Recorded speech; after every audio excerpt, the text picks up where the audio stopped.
യാത്ര ചെയ്യാൻ ഒരുപാട് ഇഷ്ടമുള്ളയാളാണ് പ്രണവ് മോഹൻലാൽ. ഹിമാലയത്തിൽ ബുള്ളറ്റ് ഓടിച്ചു പോയ പ്രണവിന്റെ ചിത്രങ്ങളും സോഷ്യൽ മീഡിയയിൽ വൈറലായിരുന്നു. ചിത്രങ്ങൾ കണ്ടൊരു ഹിമാലയൻ യാത്ര നടത്താൻ ആഗ്രഹിക്കാത്തവരായി ആരുമുണ്ടാകില്ല. നീലാകാശം പച്ചക്കടൽ ചുവന്ന ഭൂമി എന്ന ചിത്രത്തിന് ശേഷം ദുൽഖറും അത്തരത്തിലൊരു യാത്രയെക്കുറിച്ച് തുറന്നു പറഞ്ഞിരുന്നു.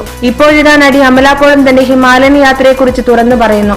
ജീവിതത്തിലെ ഒരു നിർണായക ഘട്ടത്തിലാണ് അമല പോൾ ഹിമാലയൻ യാത്രയ്ക്ക് ഒരുങ്ങുന്നത്. ജീവിതത്തിൽ 2 വഴികളായിരുന്നു. അതിലേതാണ് തന്റെ ജീവിതത്തിൽ തിരഞ്ഞെടുക്കേണ്ടതെന്ന് തിരിച്ചറിയാനായിരുന്നു ആ യാത്ര. എല്ലാവരെയും ആശ്രയിച്ച് ജീവിക്കുന്ന ഒരാളായിരുന്നു ഞാൻ. എപ്പോഴൊക്കെയോ എനിക്ക് എന്നെ തന്നെ നഷ്ടപ്പെടുന്നതായി തോന്നി. എന്റെ സ്വപ്നങ്ങൾക്കും ലക്ഷ്യങ്ങൾക്കുമൊക്കെ മാറ്റം വന്നു തുടങ്ങി. പുതിയൊരാളായി മാറണമെന്ന ചിന്തയാണ് ഇവിടെ വരെ എത്തിച്ചതെന്ന് അമല പോൾ പറയുന്നു. ആ നിർണായക ഘട്ടത്തിലാണ് ഞാൻ യാത്ര പോകുന്നത്.